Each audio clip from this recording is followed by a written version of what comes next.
following is a production of DallasCowboys.com and the Dallas Cowboys Football Club. How about them Cowboys?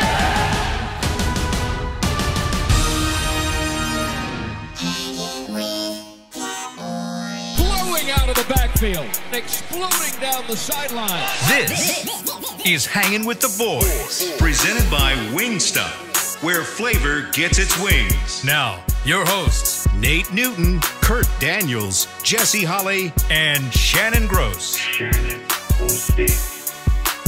1:32 p.m. Thursday, and that can mean only one thing, that Hanging with the Boys should have been over with at least an hour ago. But because we had a press conference by none other than Jesse's boy, Freaky Mike, we moved the show Freaky Mike, let's go. after the press conference so we would be able to bring you news of the press conference, which we'll get to in just a minute. But right now, we'll take you to a live look at Tostitos Championship Plaza right outside of Ford Center in beautiful Frisco, Texas, where it is 62 degrees. It's mostly cloudy, and it feels like 61. There you go. There is the look. It's a beautiful day in the neighborhood. Now, back to your regularly scheduled programming. Kurt, you listened to the whole press conference. Yeah. What did we learn from Mike McCarthy other than he announced that Tyrone Crawford is retiring or not coming back to the Cowboys, which he sounded real unsure once he started down that road if he was supposed to say that or not. He was supposed to say that. But he said it. He did. So we found that out. Congratulations to Tyrone Crawford. On Congratulations, Tyrone. Solid career. Now we can get you on the show as a regular guest now that he's not on the team, maybe, since he has nothing else to do. Why not? So, Why not? What else did you take away from the press? Oh, by the way, hey, Nate, how you doing? Jesse, how you doing? You guys look great today. How you doing, Kurt? What's up, man? Welcome to the show. Up, Nate, you got a little bit different look going on. The picture is way off in the background and not like falling on your head today. What's going on? Because it's a picture that I got, and it's a black hole over to my left. And so now we're starting a new season, so we're further away from that black hole. Now I can see some light. So you know what I'm saying?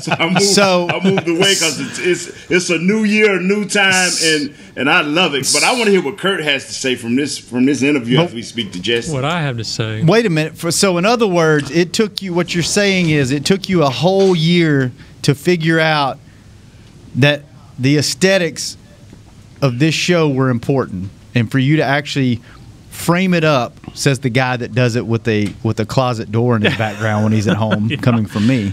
But it took you a whole year, Nate, to figure out that this is a better look than sitting up against a wall.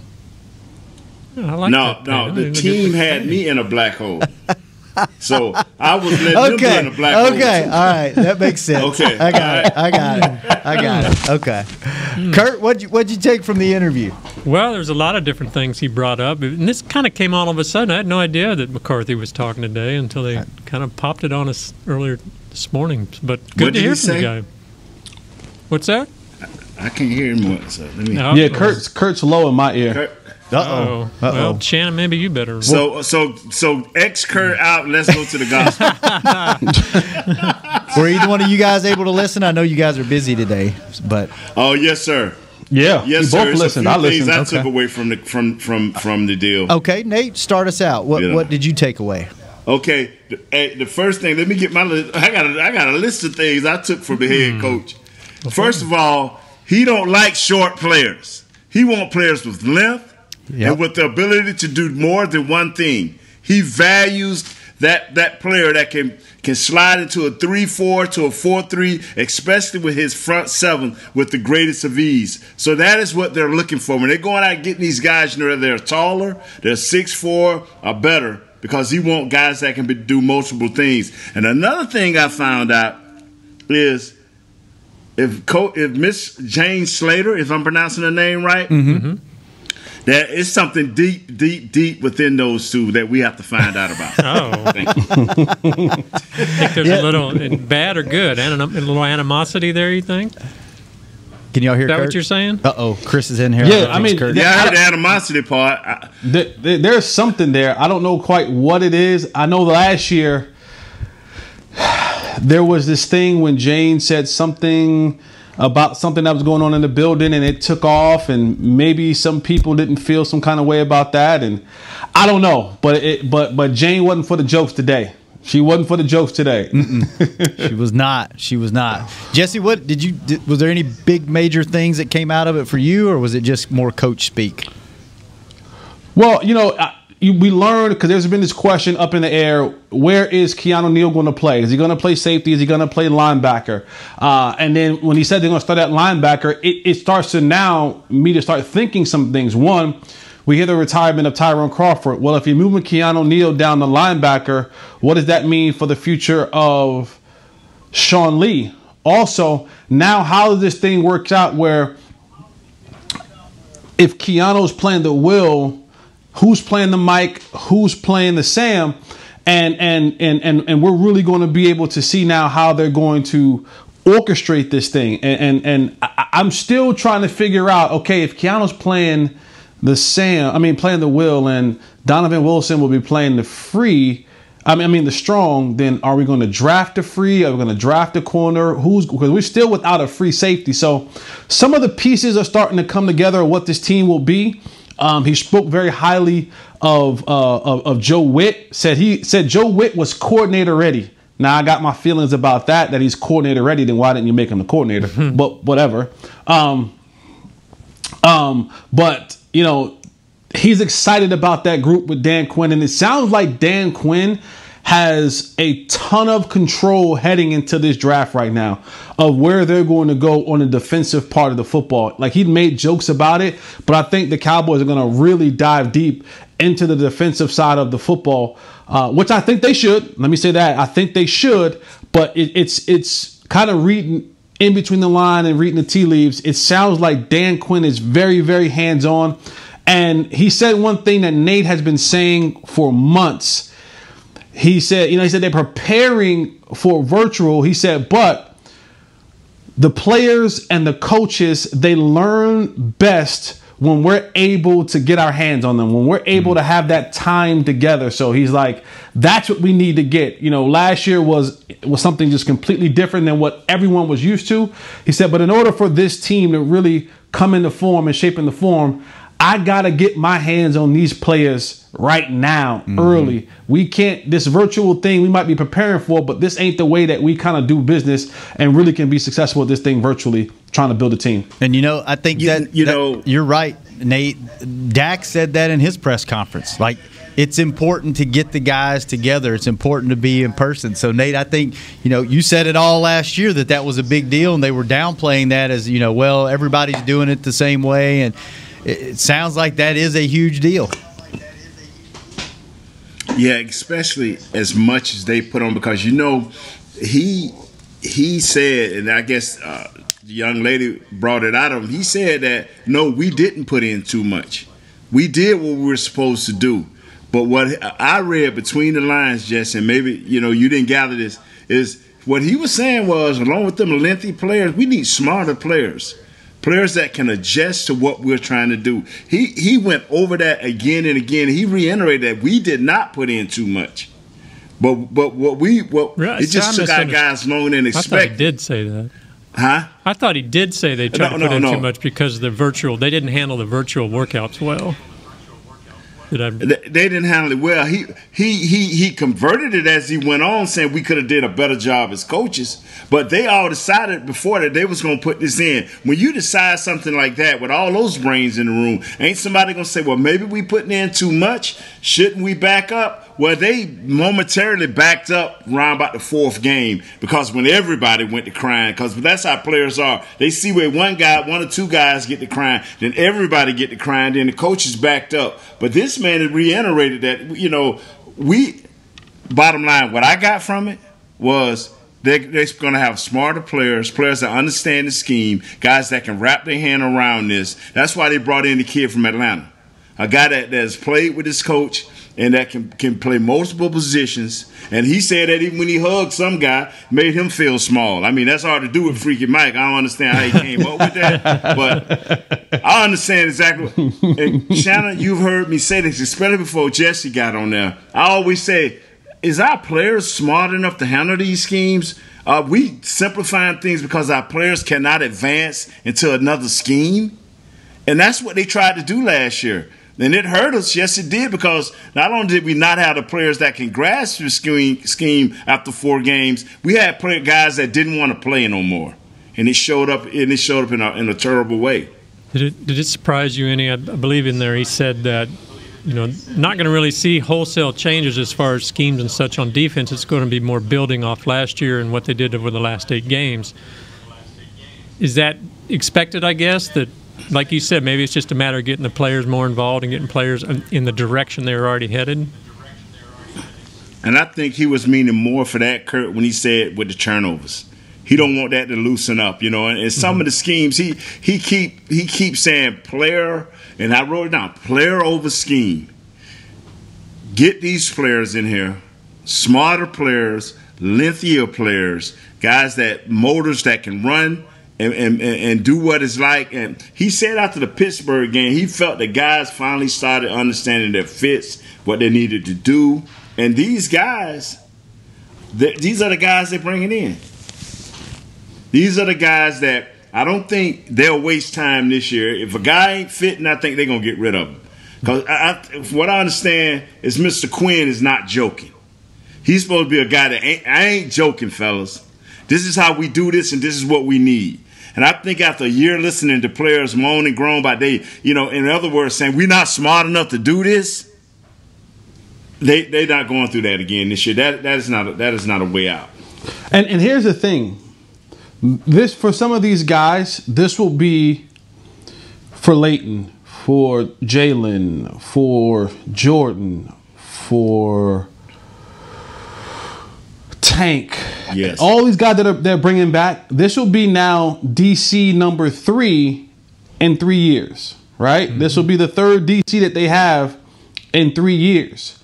And so if you start hearing the same thing in the 3rd year about not being able, because we heard the same thing the last year, the Jason Garrett era, about guys kind of being YOLO and doing their own thing and not really understanding the fundamentals of football and the game plan that was going on.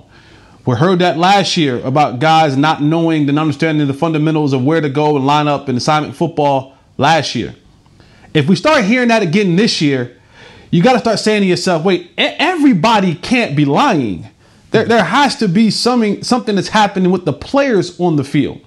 So I think with Dan Quinn and Joe Witt and this new staff, talking about building off of what you had last year is saying, okay, now there has to be something that's stuck. Whatever stuck last year, we're going to build from there. We're not going back to the genesis of this thing. We're gonna kind of find a good point of where we left off last year and move forward. And for all you guys who can't move on, who can't catch up, then we're going to just kind of say, hey, step over there to the side while we continue to move forward. Now, the great thing about this defense and the great thing about the job for Dan Quinn, that this defense was so bad last year that this is I'm with you, man. Any improvement for Dan Quinn in this defense, it's gonna be like a New Year's party. It's gonna be shouting the praise, saying, yes, look at this team, and they're not giving up 40 points a game, they're only giving up 30 points, whatever it is. So it's going the bar has been set, and now this is the same thing for players. Hey, Jalen, you want to kind of get back in the good graces. Leighton, you want to kind of get back in the good graces. The bar is so low that if you guys do a little bit better, it'll be worth the guaranteed money that you got this year in your contracts, and you'll be able to help this team out a little bit more, because the way that this Cowboys team is set up, to give it a basketball reference, this is the Brooklyn Nets. Okay, this is the Brooklyn Nets. You got your Kyries, you got your KDs, you got your Hardens, and boom, you got all the offensive power that you can have with your quarterback sign and Amari and you got CD coming in a year or two with Michael Gallup, and you got your tight end back, and hopefully you got some healthy offensive linemen. You got some guys who were here last year that got some reps and got them some experience, and your running back, hopefully he has a bounce back year. So you got all this firepower. You got guys who can score from any point on the football field. Now, defensively, you're just saying, hey guys, if we do a little bit better than what we did a year ago, we're going to be all right. The bar was set so low, we're going to be able to be so prolific on offense if we can do a little bit better. And I think adding guys like Keanu Neal, adding, signing Jordan Lewis back, now you have your slot corner. You got a guy who's going to be able to play, get Jalen off the field in those passing downs, right? Now he can come down and play those tight ends, play those running backs and passing downs. So that being able to I guess fortify a lot of the areas where you suffered last year. And because you got to understand, you have to build your team in a way to win your division. What did we struggle with last year? Tight ends and running backs killing us on third down. What does Washington have? Saquon Barkley is going to be that. The same thing that they had in Philadelphia. Those running backs killing us out of the backfield on third downs for big gains. You bring a guy like Keanu Neal in, he'll be able to play that will linebacker spot and now cover some of these guys with a little bit more athleticism of a safety and knowledge of playing the ball in the passing down as a safety. So hopefully you convert some of those to getting off the field and not allowing them to convert first downs. Just doing something as simple as that cuts down on your defense and gives your offense more opportunity. So this team is being built to win your division, and they're putting the pieces in place to do so. He said something in the press conference about consistency is what builds championships. And he kind of implied that it wasn't just players, it was coaches. The coaches weren't consistent last year. And do you think that's true? Do the Cowboys have that talent on defense? They just weren't consistent? And if so, was that a coaching problem? Was that a player problem? No. The coaches didn't react quick enough to the lack of talent. And they had already put their money into these players. And so when you've already done that and you've already kind of said, okay, fellas, we got money and just in case we have a bad injury to put into some players that's out there in the street. But other than that, we got to ride what we got. They misjudged a couple of players, mainly a couple of defensive linemen, bad. And that hurt them. That set the whole team back. That hurt the whole team. All right, fellas, let's take our first break. Go ahead, Nate. No, sir. I'm with you. Let's rock and roll. All right, let's take our first break. When we come back in the next segment, we'll talk more football. We'll talk more what Coach McCarthy had to say, talk about some free agent signings, some players. Are they staying? Are they going? Coach McCarthy had an interesting comment to say about Alden Smith that conflicted some reports that came out this week. That was interesting. And I got to talk to a Medal of Honor recipient yesterday. Today is National Medal of Honor Day. We have about a 7-minute interview we will run next segment, and then we're going to have fun with Jesse Holley at some point in this show. So, Jesse, stay tuned to see what kind of fun we have with you when we come back on Hangin' with the Boys. Just like all of you, we at SeatGeek can't wait until we're back in the stands at full strength cheering on the Cowboys and singing along to our favorite songs again. We're using this time to make discovering, buying, and selling tickets to events in Dallas easier. Plus, every ticket purchased on SeatGeek is protected by our buyer guarantee, which means you'll get your money back or better if your event is canceled. Guaranteed. Download the SeatGeek app today, and when the time is right, let's go. SeatGeek. Grab some OtterBox gear and get ready for Hangin' with the Boys. From rugged venture coolers to tough as nails elevation tumblers, we've got what you need to keep your game day drinks frosty and your football feast ice cold. And with cases, screen protectors, and power accessories, you can defend your phone and stay connected to every play. Gear up at OtterBox.com and amp up the fun of every Cowboys game. That's OtterBox.com. 1996, a great year and a glorious decade. Dolly the Sheep was cloned. Dial-up was awesome. Influencers didn't exist. Pants were baggy. And the Dallas Cowboys won it all yet again. Sadly, we can't go back to the 90s, but we can still watch the Cowboys try to win it all once more. Whether you're traveling to the games or watching from your favorite vacation spot, book a place to stay on Hotels.com. Proud partner of the Dallas Cowboys. Petit Jean Meats has been providing high-quality meat for families for more than 90 years. Using only the best cuts of meat and quality ingredients, Petit Jean Meats still smokes their meats the old-fashioned way, over real hickory chips for 18 hours. Fill your pantry with Petit Jean Meats ham, sausage, bacon, and more. Or send your loved ones a gift box full of their favorite items from pjmeats.com. That's pjmeats.com. Petit Jean Meats. Taste the difference. Back to Hanging with the Boys. Welcome back to the show. And if you're watching the game in old basketball shorts or baggy sweats, that's for amateurs. If you want to relax like a pro, upgrade to the comfort of Tommy John Loungewear. It looks awesome, feels even better. It's got pockets for snacks and is machine washable for any unpredictable nacho cheese spill. Shop loungewear. TommyJohn.com/Cowboys for 15% off your first order. TommyJohn.com/Cowboys. All right, let's get back into it. We were just talking in the break about, reports came out this week that the Cowboys were moving on from Alden Smith.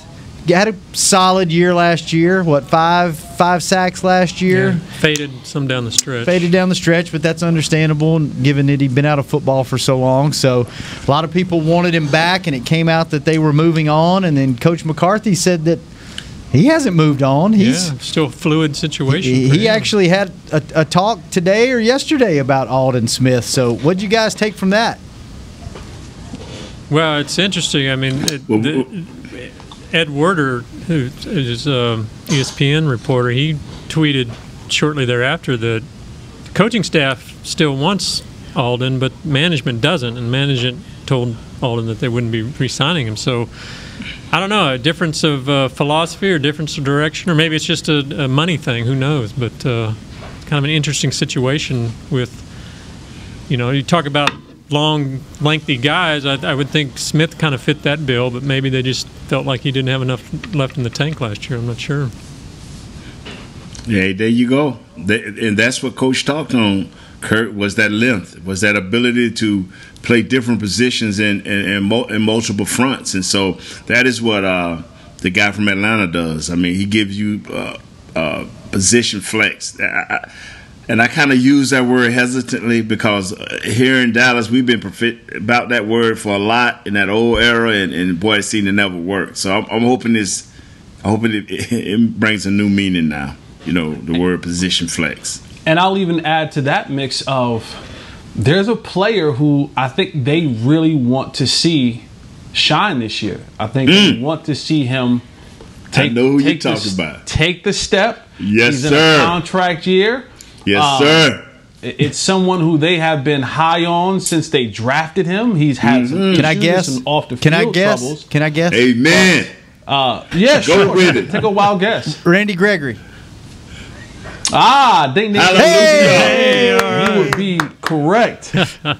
And so, how do I get this guy, Randy? How do we maximize getting everything that we can? I gotta I have to do some addition by subtraction. I have to take away a guy like Alden Smith and to say, hey, okay, Randy, we're going to give you every opportunity this year to show and prove. It's a contract year. And I'll just say this, Saturday night, Dickies Arena, I was sitting ringside with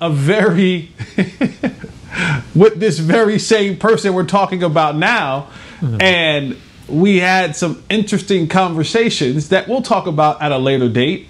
But Randy is ready for a breakout contract year. Let's just say that, to say the least, about that. So the subtraction of Alden Smith means the addition of playing time and roles and opportunities for one Randy Gregory. What, Kurt, did you get an invite to go sit ringside? No, I don't have that kind of. Nate, did you get an invite to go sit ringside?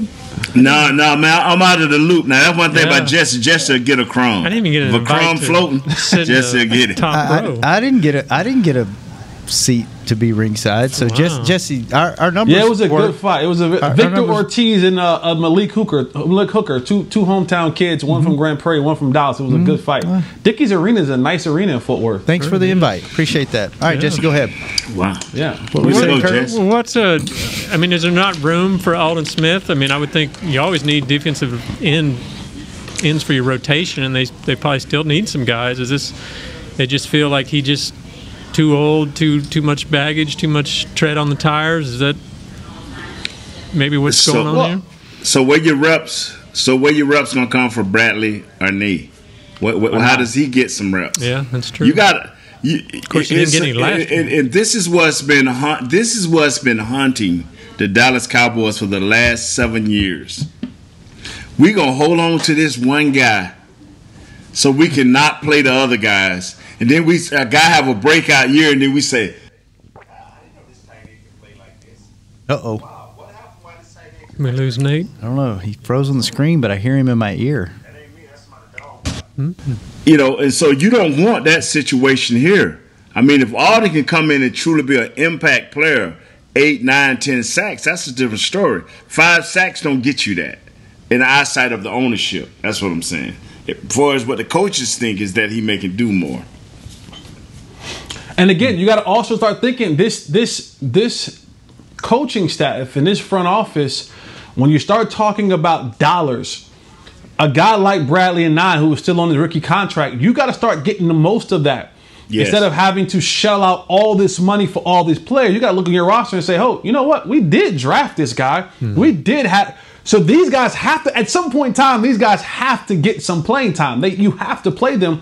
And it behooves you to do so, because if you got something a la Dak Prescott, you now can have their services for the next, what's this, year 2 or 3. So you'll have them for 2 or 3 more years on those rookie deals. That gives you that gives you the ability to not have to shell out so much money for other high impact players when, as we get more and more into Dak Prescott's contract, that number goes up and up and up and up. And you got to be able to control that cap somehow, some way, where you don't have to keep flipping all these switches. You know how you do that? You get the players that you drafted. They actually are developed. You actually put them on the field and they actually produce for you. Like that's how that's how good programs are run. Instead of taking all this money and always trying to go out and get, free agents and other people players where you have to pay them, if I can save some dollars and I can develop some players and I get some guys playing at a very high level on rookie contracts, well, then that gives me the ability to do more things if I have to go out and pay somebody else to complete this team. Because I'm going to be honest with you, fellas.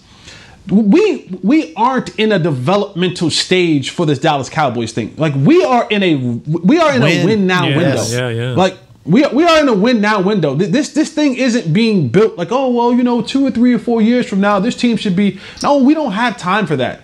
Like we do not have time for 2 and 3 years down the road. This has to be the mindset of front office, of coaches, of players is. I know it's a leap to go from not making the playoffs at all to winning the Super Bowl, but damn, like we gotta get going. Like we have to get going fast with all this. Like we gotta get going in the direction of winning now and really, divisional rounds and conference championships and showing up in those late February games. Like that has to start right now. If that's the case, and last year, if that's the case, last year was a great time for them. Go ahead, on, Kurt. I'm sorry. No. Go ahead on, Kurt. When you want to say something, I'm gonna back up. No. Kurt. Well, if that's the case, we talked about it some last week. Why are they bargain shopping free agency? Should they be going out for some really good impact players, or is Neal going to be that guy? I feel that. When they got Neal, okay, that is that guy that can play that safety, a little bit of Will Backer, not a whole lot, just in certain situations, especially in third downs, and passing situations, maybe he's played a little bit more. But understand this right here: a lot of time was wasted last year on playing guys that were useless to us this year. So now, you got to kind of catch up. But I'm with you guys. If they are of a mindset that they are ready to go and locked and loaded now, you have to start playing some of these young guys. And you got to play them now, and they got to see if there's preseason games. They got to rock and roll in these preseason games because you got to be locked and loaded. You ain't got to be a great defense, but like Jesse said, you're gonna have to be average. And here's my thinking to your question, Kurt, is while we may think one thing as outsiders in the sense defensively, this team is loaded offensively. Like, I think that part they fully understand. They're saying, hey, if we can get Tyron back and Lyle back, we signed our biggest free agent in signing Dak. So they feel comfortable about what they can be offensively. The Cowboys have always been an offensive-minded franchise. So they feel like we're good. And while we may look at Jalen or Leighton as sometimes liability, I think they see this as, okay, we're kind of going back to that 4-3 scheme where now maybe Jalen and Leighton will have better years. They'll probably go and draft a corner, whether that be J.C. Horn or the Bama kid, and they'll have Bama bookends on the corners, and they'll find a free safety somewhere in the mix, and they're saying to themselves, okay, Randy Gregory, now's your time. Okay, Tank, now's your time. We're gonna kind of give this middle of this defense some rotation with some of the guys that we got. But again, I think when we look at it, we're looking for all these wholesale changes, and they're looking at it as, Jalen, you got a guaranteed 8, whatever this. It's time for you to play better. Leighton, okay, come back from the injuries. It's time for you to play better. And they're banking. I think they are banking on these guys. Remember, these are the guys that they drafted, Jerry and Steven and Will McClay. They drafted Jalen Smith with the hopes that he would be a starting player for them. They drafted Leighton Vander Esch with the hope that he will be a starting player for them. So while we on the outside, right, these aren't our babies. It's their babies. It's Will McClay babies. It's Steven's and Jerry's babies. So they have to give those guys the benefit of the doubt. We don't. As analysts, we can pick them apart because we don't draft them. We don't pay them. We don't do anything about it, but just see what we see on TV, dissect it, and talk about it. But these guys in the front office and in the scouting department, they're saying, no, we like this, or we like that, or we're hoping that we can get back to this form of that player.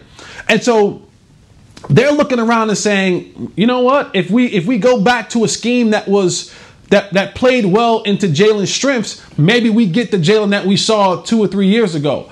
And maybe if we get back to a scheme that takes less contact off of Leighton Vander Esch, we get him playing like he was playing his rookie season. And again, adding a veteran guy like Neal, and now you have 2 corners on the outside. You have some stability with your slot corner in Jalen Jordan Lewis. So we look at these things differently. They see it one way, we see it a completely different way, and we're looking for these big wholesale changes. And they're saying, whoa, these are our babies now. These are the ones that we kind of had to incubate, and we drafted them. However, you may see that what they see today. The people in the front office are still looking at, we have the pieces already in place to go. We just need them to play to that level. And I can't knock them for that thinking, because if we get rookie year Jalen, if we get rookie year, or not rookie year, but first year Jalen, and we get first year Leighton Vander Esch, and and Jordan Lewis is consistent, and Tavon Diggs takes that next step at corner, and Surtain or Horn or whoever they pick at the other corner, if they show improve to where they're supposed to be, and Tank does what he's been doing, and Randy played like a guy who has in a contract year, you start looking around, you start saying, well, you know what? And we found something last year and a little bit in Donovan Wilson. You start saying, well, okay. Maybe we have something, and you truly believe that Dan Quinn is going to come in and give you some sort of edge. We talk about coaching us giving some sort of edge. Coaching should win you 1 or 2 games a season. Well, if that's the case, and that they can pull this off, now you're looking at these guys. Now, this is all hypothetical. Yeah, I was the game still has to be played. There's a lot of ifs in what you've been saying there. But thank you, amen. Thank you, amen. Boy, after about that 12, if I was like, wow. But again, we can say that because we're not the ones that are putting these people together. My job isn't to put the right pieces in place around Jalen Smith. That's Will McClay's job. That's Steven. That's Jerry's job. And so they have to come in with these ifs. They have to. They have to. If not, then why would you let the contract for Jalen, be guaranteed this year? If you're going to pay him $8, you're not going to put him on the bench. Jalen Smith ain't going to the bench. Newsflash, guys. With that much money guaranteed to him next year, he ain't going to the bench. As he ain't going to the bench. So what do you have to do? If he's not going to the bench, then you have to do the very best that you can to get the most out of him. You're not taking an $8 million guy and putting him on the bench. I don't give a damn how bad he's playing. You're not taking $8 million and putting him on the bench. We're not, Jesse. You work yourself into a frenzy. We didn't say all of that. You have to put that story together. We did. You know what I'm saying? All we just use is if.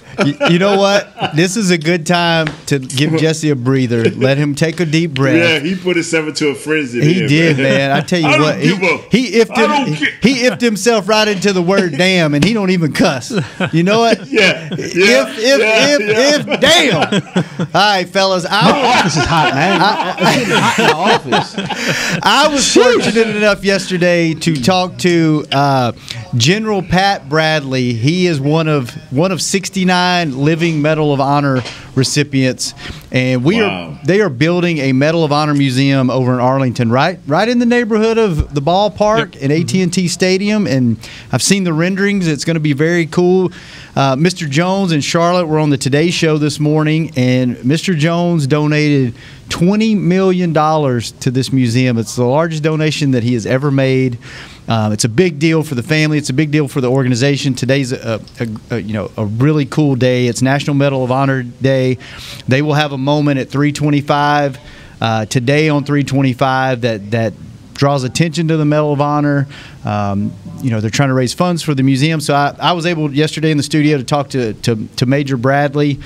We'll roll the interview. We'll go to commercial, and then when we come back, we're going to have some fun with our very own Jesse Holly. Jerry, can I hold $100? Can I hold $100, Jerry? Man, can I hold that? I need $10 million. You give me 10 and let it fall around 5. Hey. Welcome to another episode of Winging It, presented by Wingstop, and we are joined by a very special guest today. I'm honored, and it's a privilege to be joined by Medal of Honor recipient General Pat Brady. How you doing today, General Brady? I'm doing great. It's great to be with you. Yeah, thanks for joining us for this segment. I really appreciate it. Like I said, again, it's an honor, and you received the Medal of Honor from President Nixon. What was that phone call like? Well, it was kind of strange because I had already received a second Distinguished Service Cross, which is just below the Medal of Honor. And what I didn't know is that was an interim award. And so when I got the call, I thought somebody was jerking my chain, really. And so did my boss. He actually made me do a memo for record to say, yes, indeed, this was from General Westmoreland's office, and I was going to receive the Medal of Honor. The great thing about it was they allowed my family to go, and they also got a special airplane for my fellow veterans and my friends who I was in the Army with at the time.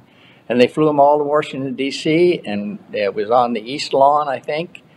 Unlike the ones today where they do it indoors. So it was a surprise, but it was a very, very pleasant surprise. Awesome. Tell us a little bit about the action in Vietnam for which you received the Medal of Honor. I was what they called in Vietnam a dust-off pilot. That's a helicopter ambulance pilot. Dust-off was our call sign. If someone in Vietnam got hurt, they just yelled into the microphone, dust off, and everybody knew, clear the airs, clear the area, we've got wounded, and a helicopter ambulance is coming to get our wounded. And so that's what I was doing the day I got the medal. It involved some tricky kind of flying because of the weather. But essentially, it was nothing different than I had ever done many, many times. Helped rescue over 5,000 people in Vietnam. On this particular day, and this is about the best part of it, somebody saw it, somebody appreciated it, and they took the time to sit down and document it. Not somebody, a whole bunch of people. And they sent it up the chain, and thank God it was approved. That's awesome. And today is March 25th, which is 325, which is National Medal of Honor Day. And at 325, on 325, we recognize the National Medal of Honor, and we're building a National Medal of Honor museum right here in our own backyard in North Texas, in Arlington, Texas. And you've been involved in this project. Why is this museum so important, and why now? Why is it good timing now for this museum? Well, the museum is it's important because it's important that we remember our veterans and what they've done for this country. This museum will be a vault for our values. It'll be a vault also that recognizes valor. But the most important part of the museum is going to be the values part. We want it to be an educational, inspirational center for young people in this country. We want a young person to walk in the front door of that museum. He's going to see heroes not wearing capes or masks or whatever they wear today, but they're going to be wearing dog tags. And they're going to walk out the back door knowing that they can be a hero in their communities, in their schools, in their families, and they don't have to go into combat to do it. That's awesome. In the words of Nate Newton, I know if Nate, which is one of my co-hosts on this show, were here, he would say, wow, wow. So part of this project also, there's going to be a National Medal of Honor monument built in D.C. As part of this project. That's where you're at right now, advocating for that. Tell us a little bit about that project that you're involved in. We've been talking to some congressmen, senators here in D.C., and that's, it's an interesting thing because I was very fortunate to be a part of the Battle Monuments Commission, which built the World War II Museum. Someone looked around in those days and said, good Lord, look at the greatest generation. We have nothing to acknowledge them. And said, why don't we? And so then they went to work and they built that beautiful World War II museum or monument, and I was a part of that. One of the great thrills of my life. Same thing with this. Somebody looked around and said, from the Civil War on down, we have nothing that recognizes these people who not only defended our country, but they helped design, develop, and enrich our country. They did much more for our country than what they did in combat. And so they decided, well, we ought to have a memorial for them also. It was very, very much appreciated by those of us in the Medal of Honor Society. That is awesome. And I know the Jones family and the Dallas Cowboys have been really involved and supportive of this project. How important has their role been in making this come to life in Arlington? I think the point is this: everything is leadership. Everything is leadership. And the Jones family understands leadership. And we've got a great CEO, Jim Connors, who also understands leadership. And Jerry Jones, when he talks about for the last 15 years, Medal of Honor recipients have been going through high schools, middle schools across this country, teaching the young people the importance of courage, sacrifice, and patriotism. 15 years. Jerry Jones, with the resources and the intelligence that he has, can do what we've done in 15 years. He can do it in 15 minutes. And he did it for the Salvation Army. And so that it's leadership. It's also a guy who understands, and his daughter, a dynamite woman, understand how to do, how to promote, how to market, and how to get this thing done. And they don't understand failure, by the way. That is true. That is true. Well, we will be celebrating National Medal of Honor Day all day today on 325. General Brady, thank you so much for your service. Thank you so much for joining us here. Thank you for the time. Thank you for everything that you're advocating for, everything that you're doing. It was great just to spend a few minutes with you and learn a little bit more about today and what that means and your involvement in all this. So we really appreciate that. My pleasure. Go Cowboys. There you go. Get it together. There you go. We're going to get it together this year. I hope so. We got the team. We just got to get it done. So, again, thanks. We got to get it done. We got to get it done. Thanks for your time. And we'll be right back on our next segment of Hanging with the Boys. How great would it be to travel to watch the Cowboys win on another team's turf? Pretty great. But honestly, just watching the game from anywhere but your house would be fun. Even a hotel bar with some guy named Phil from St. Louis who thinks Oakland still has a team. So whether you're traveling to the game or watching from your favorite vacation spot, book a place to stay on Hotels.com, proud partner of the Dallas Cowboys. Hey, Cowboys fans, ready to spice up your next watch party? Bring Yo Quiero guacamole and be the game day hero. Yo Quiero means I want, and we know you want great, fresh-tasting, ready-to-serve guacamole for your home gating and tailgating events. Made with real avocados and the perfect blend of spices, it will be the star of any party. You can find us at your local Albertsons or Tom Thumb in the deli section. If you can't find it, talk to your store manager and tell them, Yo Quiero guacamole. Hey, Cowboys fans, if you're thinking about attending a game this season, visit cowboystravel.com to book your travel package today. Stay at the team hotel, have dinner with a Cowboys legend, and experience AT&T Stadium's exclusive VIP Owners Club. Also, tour the Star, get autographs from your favorite players, and talk X's and O's with me, Mickey Spagnola. The official travel partner of the Dallas Cowboys will take care of all your travel needs. Visit cowboystravel.com. Just like all of you, we at SeatGeek can't wait until we're back in the stands at full strength cheering on the Cowboys and singing along to our favorite songs again. We're using this time to make discovering, buying, and selling tickets to events in Dallas easier. Plus, every ticket purchased on SeatGeek is protected by our buyer guarantee, which means you'll get your money back or better if your event is canceled. Guaranteed. Download the SeatGeek app today, and when the time is right, let's go. SeatGeek. Back to Hanging with the Boys. Welcome back to the show. Tour AT&T Stadium, the home of the Dallas Cowboys. Run on the field, see the locker rooms, and so much more. Tours are available daily. For details, visit attstadium.com/tours. All right. Let's have some fun with Jesse. Let's just get it out of the way. What's up, Nate? What's up, Nate? What's up, Nate? Hey. What did I do, man? What did I do? You just got to have a segment where you give us your experience of what you experienced in the stadium. Okay, I'll give you my stadium. Maybe the next show. Just one day, okay. One day when it slows down after we get through the draft and before we get to training camp. There's not a lot going on. I'll give you. We'll do a whole show of my stadium experiences. How's that? How's that? Can't wait. All right. I'm always a little bit nervous when you guys do these surprise segments about me. I don't know. This isn't a you guys. This is a Shannon. I got no idea what's coming. You shouldn't. No one knows what's going on. But me either. Which it's kind of fitting that during the break we were actually talking about basketball. And Jesse actually had his basketball in his hand and was spinning it on his finger before we. Yes, see, there you go. Yeah. So I kind of thought Jesse might know what this segment's going to be about because I'm not sure. Do you watch the Star at night? Man. Jesse, do you watch that program on DallasCowboys.com with Kelsey Charles and David Hellman? Yeah. Well, they decided to have a little fun with bracketology and our own Cowboys version, and Caden Gates was responsible for this idea. So shout out to Caden because it was a great idea. Caden sent out a poll to a lot of DallasCowboys.com. He calls them experts. I don't know if that's the right word, but personalities. We'll say personalities.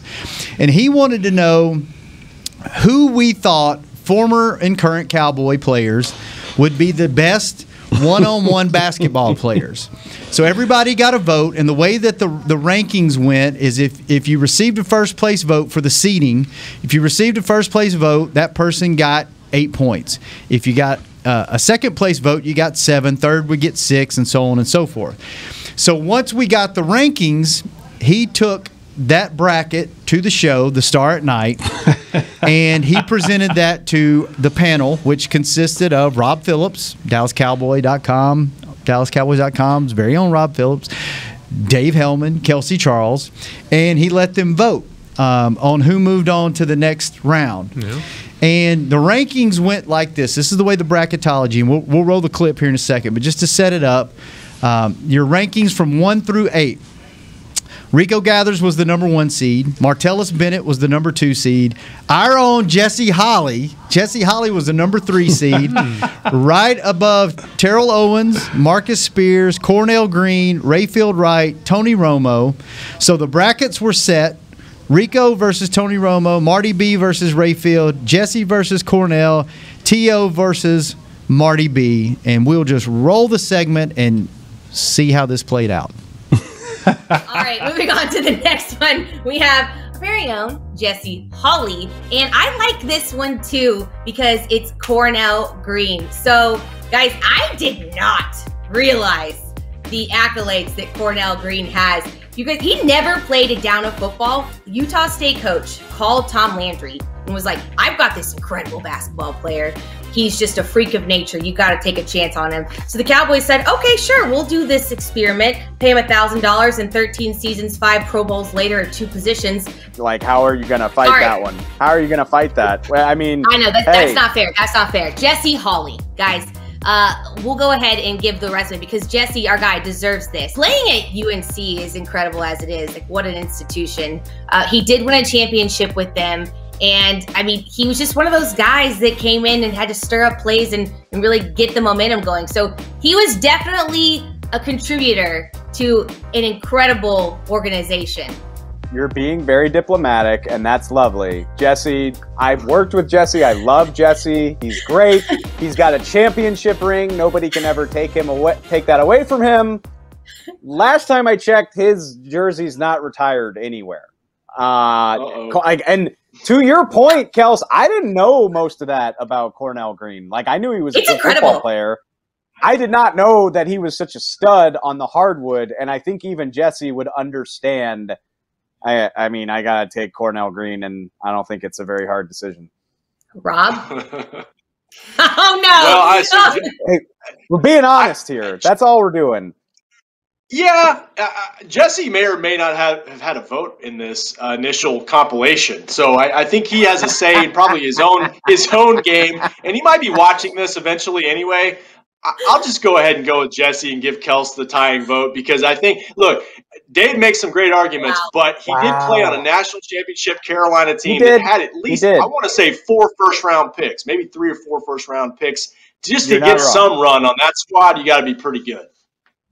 Oh, that was just so nice.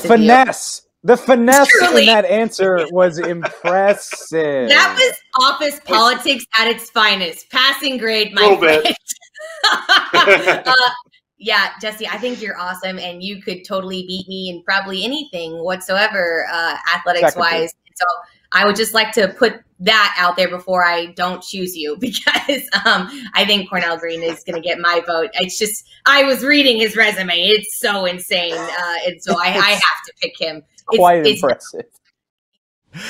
Oh no, Jesse, you got it. You were a victim of you ran into a buzzsaw that no one even really knew. I knew that. Had those accolades. I had no idea, man. Cornell Green should have been the top seed.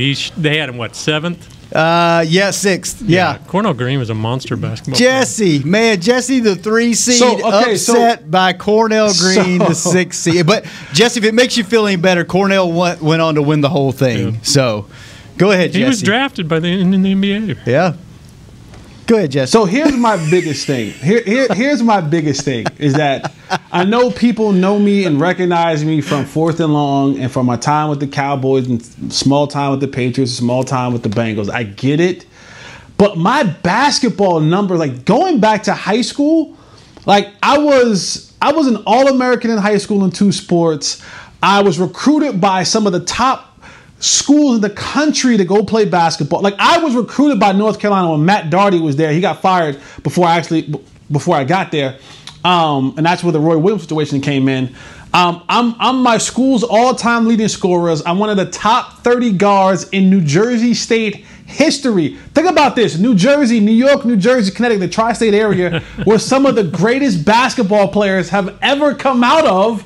I mean, I was in that number. And I went to the smallest school I went to an equivalent of a 2A school, and I'm up there with schools like St. Patrick's and the school that the Hurleys went to, St. Benedict's and St. Anthony's, and all those schools and big time schools all across the city. I soon will have my jersey retired at my high school. I'm the all-time leading scorer. I'm a state champion. I'm a state MVP. If I wanted to, I opted to not continue playing basketball. And had I stayed playing basketball the next year after those 4 first-round picks, we had 4 lottery picks, by the way, that went into that 05 class. We had the number 2, 4, 10, and 13 pick off that championship team. Once those guys left, I would have started next year. I would have started the next 2 years if I had stayed with playing basketball, but I decided that I wanted to take my skills to the football field, to the gridiron, and that's why I stepped away from basketball. But man, golly, I get no credit Jesse, whatsoever. David Hellman kicked my back in.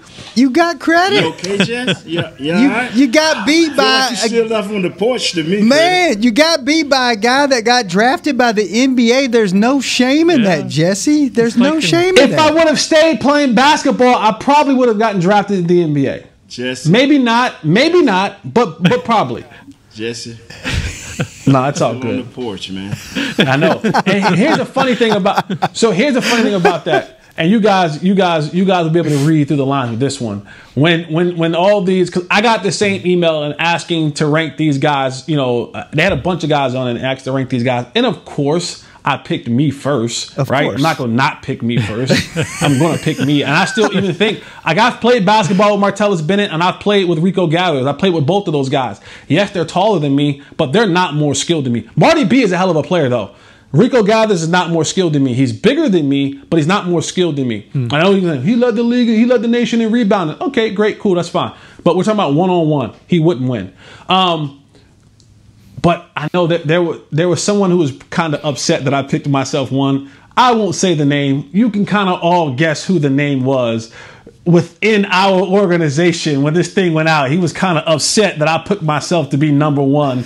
You know what I'm saying? That type of thing happens. Those type of guys, they just don't want to see, and he probably wasn't tall enough to do anything athletically anyway. But yeah, he was upset that I put myself number one. Sometimes, but he never say it to me ever in my face. But yeah, it's all good. Okay. Well, Jesse, sorry if we hurt your feelings. If you need a hug whenever we're back in the studio, not hurt. I'll hug Listen, you. I was in the top 8 of a Hall of Famer. There's a bunch of top players in there, man. There's some future Ring of Honor players in there. There's a Hall of Famers in there.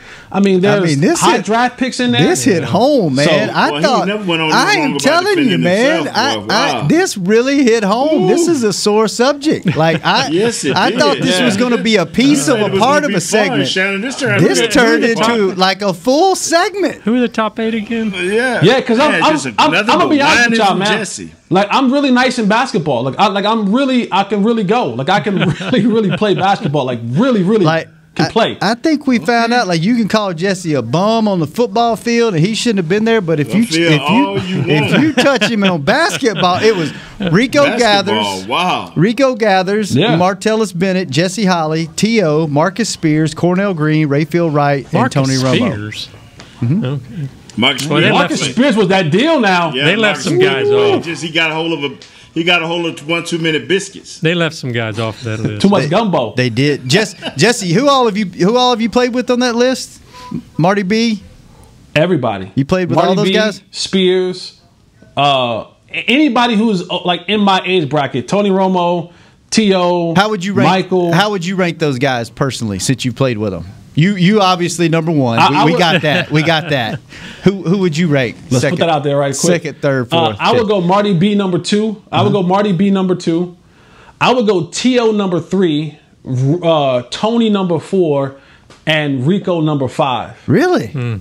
Just because the outside shooting on one-on-one with Rico? Like T.O. can go. T.O.'s good. Can play. T.O. plays in those. He plays in those celebrity tournaments, and he's usually the high scorer, man. T.O. can go. Yeah. Tony Tony is the point guard on the basketball court, like he's the quarterback on the football field. Like if you look at him, he goes, this dad bod looking dude really can't play. And then he goes out there and he's like, and he's going by you. Like he looks like the dad bod and can really play. Got a nice little mid-range game, can pass the ball really well. His court vision, and he's a quarterback. He's super smart. Martellus Bennett is 6'7" and is an athlete. Like that's just, and Rico is the same. Like Rico is strong. He can jump. He can't shoot to save his life. Like literally, if he can't shoot to save his life, but he's big, he's strong, and he's athletic. But T.O. can go. Tony can play. Spears, his knees are bad now. He's a little heavy, but go back and look at Spears, what he was doing in high school. They left he was nice. They left some old school guys. Who'd they leave out? Well, you know, my guy Percy Howard was going to get drafted by the NBA. He didn't play. Pete Gent from way back in the day, he led Michigan State in scoring 3 years. Oh, wow. Too Tall Jones was recruited to play basketball. I had him on my list. I mean, Nate, when you used to travel, you had the travel basketball teams. Before we get out of here, who was your who were your top five Sanders. in order? Who were the best guys? Mike? I would probably say Deion, then Mike, Harper. Those guys were nice. They were nice. I remember Deion said he could play in the NBA. He said I'd average 10 to 12 points a game. He said I'll be the fastest guy out there, so I'll get 4 points off fast break layups. He said I'll go to the free throw line 4 times, so I'll get another 4 points at the free throw line. He said I'm gonna get a putback. That's another 2 points. And he said eventually I'm gonna hit a jump shot while I'm out there. So Deion said I can go to the league. I can give you 10, 12 points a game. Wasn't he gonna play like for the the Hawks, like kind of a publicity thing at one time when he was out there? He was playing for the Braves and the Falcons already, and he was gonna suit up for the Hawks, I think. It was talked about. Never materialized. But I tell you what, man.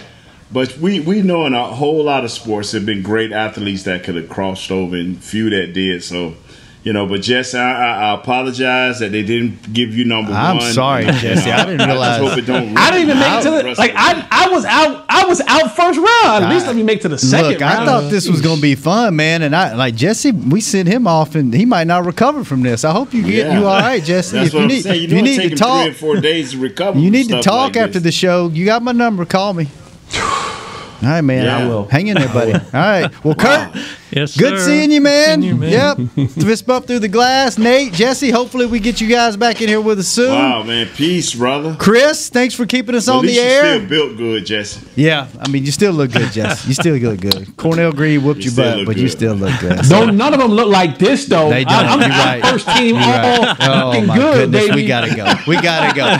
Thanks for tuning in. First team we will be sexy, back baby. next week. Our normal time slot, 11:30. National champion all Same sexy, place baby. on Thursday. Don't nobody. You will put Hanging with the your list boys. together. I'm gonna be number one in that too. Bye-bye. Hey. This has been a production of DallasCowboys.com and the Dallas Cowboys Football Club. How about this, Cowboys?